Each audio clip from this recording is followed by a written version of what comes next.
Un jour nous étions en compagnie du prophète, paix et bénédiction soient sur lui. Nous nous étions rassemblés chez l'une des familles Ansar. Nous étions une assemblée complète. Quelqu'un se présente à la porte. « Puis-je entrer? J'ai une demande à vous faire, une affaire à discuter. » À ce moment-là, tout le monde se tourna vers le visage du prophète. Paix et bénédiction soient sur lui. Il était toujours la figure centrale. L'autorisation émanerait de lui. Le prophète, paix et bénédiction soient sur lui, comprit la situation et demanda « Savez-vous qui est celui qui a fait cette demande ?» Nous répondîmes en chœur « Allah et son prophète le savent mieux. » Alors le prophète, paix et bénédiction soient sur lui, déclara « C'est l'insensé, l'ennemi d'Allah, le diable, que la malédiction d'Allah soit sur lui. » Sur cela, Omar s'exclama immédiatement « Ô messager d'Allah, autorise-moi à le tuer. » Le prophète, paix et bénédiction soient sur lui, ne lui accorda pas cette autorisation et dit « Arrête, ô Omar, ne sais-tu pas qu'un délai lui a été accordé jusqu'à une date précise? Laisse l'idée de le tuer. » Puis il ajouta « Ouvrez la porte pour qu'il entre. Il est venu ici sur ordre. Essayez de comprendre ce qu'il va dire. Écoutez attentivement ce qu'il vous racontera. » Ils lui ouvrirent la porte. Il entra et se présenta devant nous. Nous le vîmes sous cette forme, un vieil homme, borgne, chauve. Il avait 6 ou 7 poils qui pendaient de son menton comme des poils de cheval. Ses yeux étaient dirigés vers le haut. Sa tête était énorme comme celle d'un éléphant. Ses lèvres ressemblaient à celles d'un buffle. Ensuite, il nous salua ainsi. « Salutations à toi, ô Mohammed. Salutations à vous, ô assemblée des musulmans. » En réponse à ce salut, le prophète, paix et bénédiction soient sur lui, lui dit « Les salutations appartiennent à Allah, ô maudit. » Puis il lui demanda « C'est pourquoi es-tu venu ?» Le diable répondit « Je ne suis pas venu ici de mon propre gré. J'ai été obligé de venir. » Le prophète, paix et bénédiction soient sur lui, demanda « Quelle est cette obligation ?» Le diable raconta « Un ange de ton glorieux Seigneur est venu à moi et m'a dit « Allah le Très-Haut t'ordonne de te rendre auprès de Mohammed, mais dans un état d'humiliation et de modestie. Tu iras le voir et tu lui raconteras comment tu as trompé les enfants d'Adam. Tu lui diras tout ce que tu lui demanderas en toute sincérité. Puis Allah a dit « Si tu mens dans ce que tu dis, si tu ne dis pas la vérité, je te réduirai en cendres, je te disperserai comme un souffle de vent devant les ennemis, je ferai de toi la risée de tous. Voilà pourquoi, ô Mohammed, j'ai reçu cet ordre de venir te voir. Pose-moi les questions que tu veux. Si je ne réponds pas correctement à tes questions, mes ennemis se moqueront de moi. Il n'y a rien de pire que d'être la risée de ses ennemis. » Ensuite, le prophète, paix et bénédiction soient sur lui, posa cette question. « Puisque tu vas dire la vérité, dis-moi, qui parmi les gens est celui que tu n'aimes pas le plus ?» Le diable répondit « C'est toi, ô Mohammed. Parmi toutes les créatures d'Allah, il n'y a personne que je déteste plus que toi. Qui pourrait te ressembler ?» Le prophète, paix et bénédiction soient sur lui, demanda « Contre qui as-tu le plus d'animosité et de haine après moi ?» Le diable répondit « Contre un jeune pieux qui a voué toute son existence à la voie d'Allah. » Ensuite, le dialogue se poursuivit comme suit. Le prophète, paix et bénédiction soient sur lui, posa une autre question, et le diable répondit, et ensuite, « Qui n'aimes-tu pas ?» Il répondit, « Un homme pauvre et patient qui ne révèle jamais ses besoins, qui ne se plaint jamais. » Le prophète, paix et bénédiction soient sur lui, demanda alors, « Comment sais-tu qu'il est patient ?» Le diable dit, « Ô Mohammed, il ne révèle pas ses besoins à quelqu'un d'autre, et quiconque expose ses besoins à quelqu'un d'autre pendant 3 jours consécutifs, Allah ne le compte pas parmi les patients.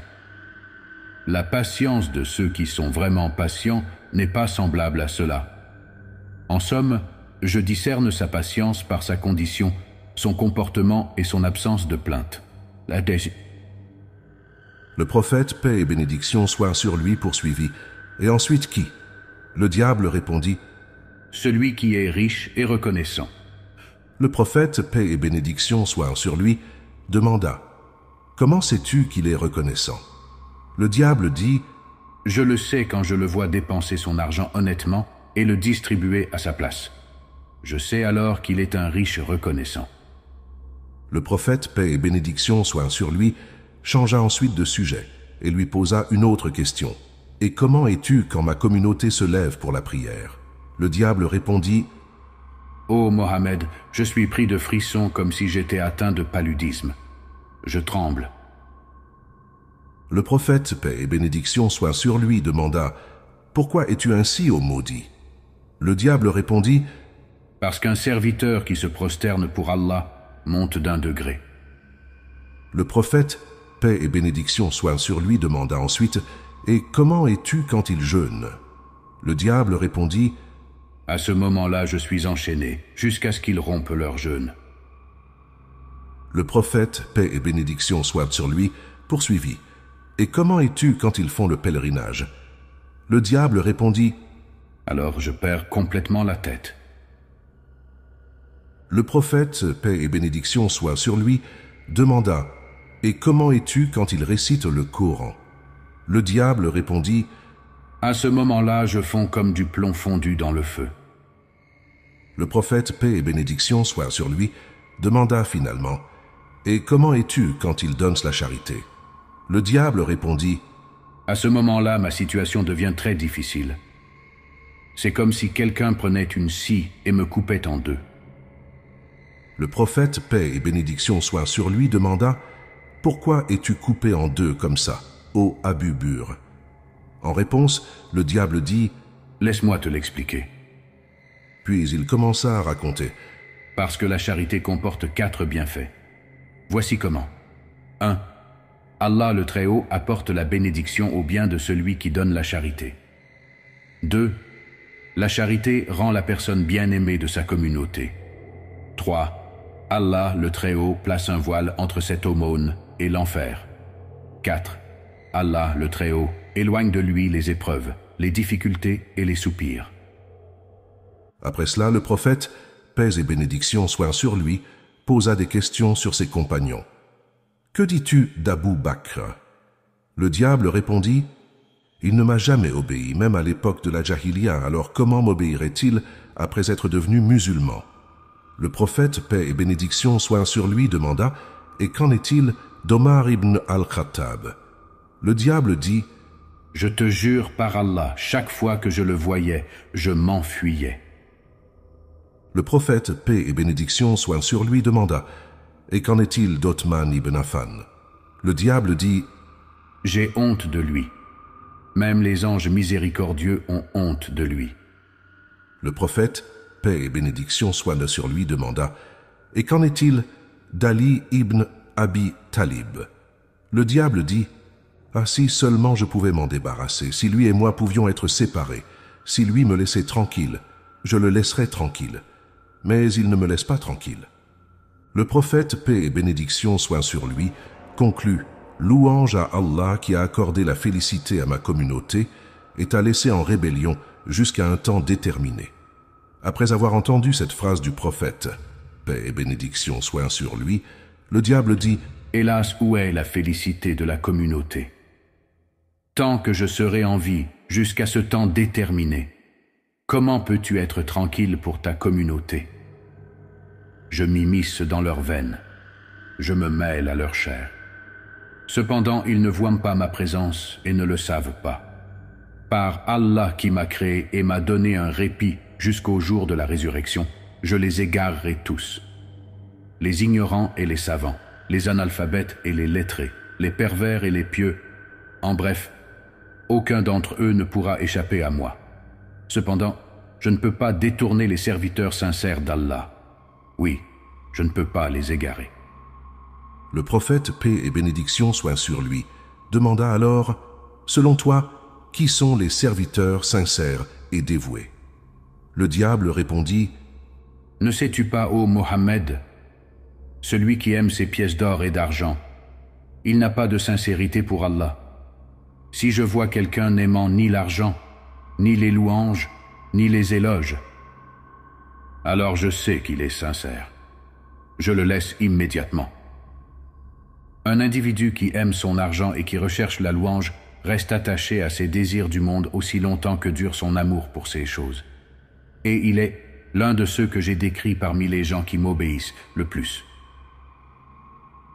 Ne sais-tu pas que l'amour de la richesse est le plus grand des péchés majeurs? Ne sais-tu pas que, ô Mohammed, le désir de dominer est l'un des plus grands des péchés majeurs? Ne sais-tu pas, ô Mohammed, que j'ai 70 000 enfants? J'en ai assigné chacun à une tâche différente. Ensuite, chacun de mes enfants a 70 000 démons sous son commandement. J'en ai envoyé certains aux savants, d'autres aux jeunes, d'autres aux vieillards, et ainsi de suite.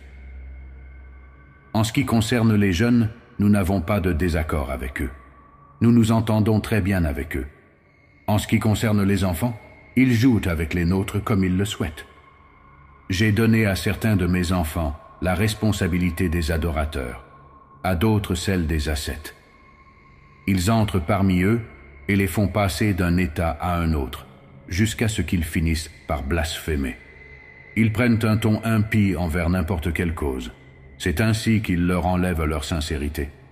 Ces gens effectuent alors leur culte sans sincérité, sans le réaliser. Ensuite, le diable commença à raconter l'histoire d'un moine qu'il avait trompé en disant « Ne sais-tu pas, ô Mohammed, que le moine Barsisi a adoré Allah sincèrement pendant 70 ans?